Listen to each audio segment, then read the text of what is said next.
If you improve your English just 1%, will it make a big difference in your fluency, confidence, credibility, and your global English level? The answer is yes. I'll show you. Hi, I'm your English coach, Christina, and welcome to Speak English with Christina. Step-by-step English lessons to help you learn faster, feel more confident, and reach your full potential. And today, like every week, I'll help you move one step closer to fluent English and the life you want. Let's go. Last time, we talked about the concept of virtual immersion, and you saw a concrete example of a virtual immersion plan for one day. And you saw that with someone to tell you exactly what you need to do. It's easy to do English all during your day, even if you're busy. And when you make tiny changes over time, like with a virtual immersion program, you can really improve a lot faster than you imagined. So for the next step, I want to show you how tiny changes in your English lead to great improvements in your confidence, your fluency, and your level. And this is called the concept of marginal gains. So what are marginal gains exactly? Well, it's when you make small but consistent improvements over a period of time. So it's very small improvements, but it's some improvement every day. And it's a step-by-step approach, but the improvements combine to lead to a giant increase in performance over time. And that's what happens with a virtual immersion program. And today I want to give you 4 very concrete, practical, little 1% improvements that you can make with your grammar, your vocabulary, your pronunciation, and some business English too. And as we go through each of these 1% improvements, I want you to imagine how much better your English, your confidence, and your professional credibility will become when you make small improvements like this every day, for example, during the next 12 weeks. So here's a 1% grammar improvement about uncountable nouns that are very common in business English. Words like information, data, and advice, these words never have an S at the end, like never. And I see students make this mistake so many times. So we would say, for example, she gave me the information I need, no S. She gave me the data I need, no S. She gave me the advice I need, no S.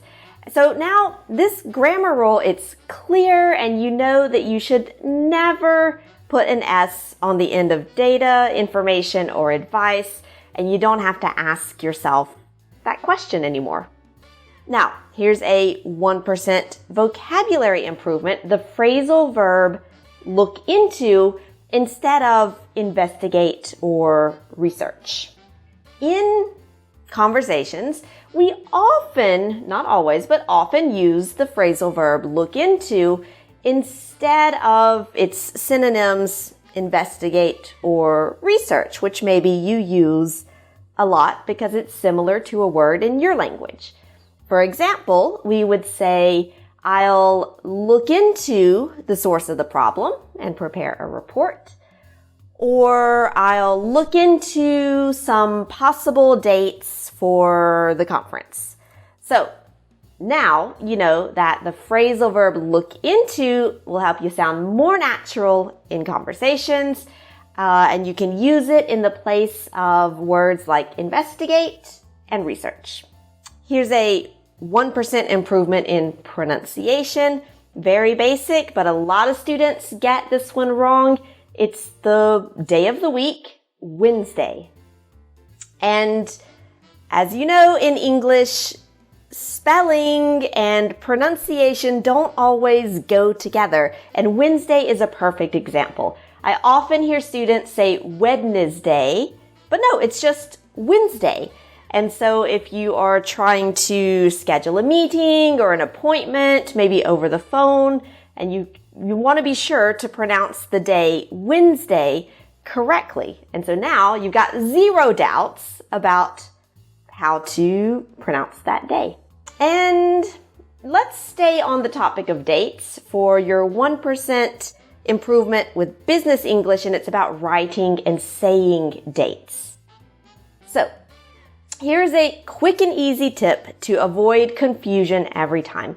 We would write the date like this: the number, the month, and then the year. For example, today is 1 September 2020. And, this works in every country. It's impossible to confuse, unlike writing the dates like 9/1/2020, or is it 1/9/2020? It depends on where you live and how the date is written in that country. And that can be really confusing for international communication, which can lead to big mistakes and maybe costs in planning.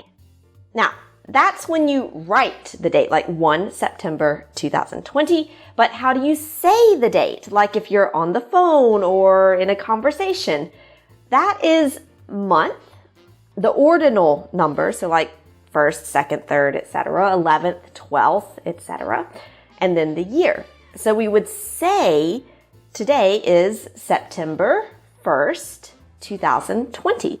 Tomorrow is, logically, September 2nd, 2020. And so that's how you can write the date, number, month, year, and say the date, month, ordinal number, and the year. And those are 4 tiny improvements to your English, but now that you know them, you're 100% sure about them, you're more confident, and you can start using those in your business conversations today because they're so common. And I'm sure you're going to use them very quickly. So you're already making those tiny changes to make big improvements in your English. And now imagine if you made tiny improvements like this every day, because you've got your English routine, you've got your good learning habits, and it's not just improvements in grammar and vocabulary, but also in your overall communication skills, the way you present in English, your confidence, your mindset. And over time, you'll learn faster than you ever imagined because you're doing it step by step each day in a virtual immersion, for example, with my team and me. And now you are one step, even maybe a few steps closer to speaking better English and feeling more confident.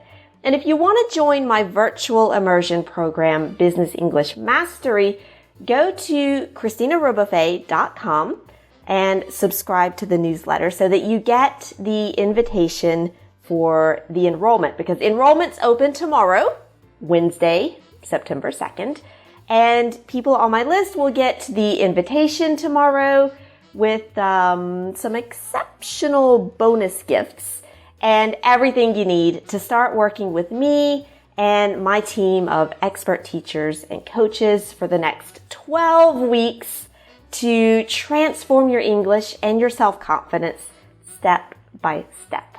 So go to ChristinaRobofe.com, join my list, and you'll get your invitation tomorrow. All right, see you then.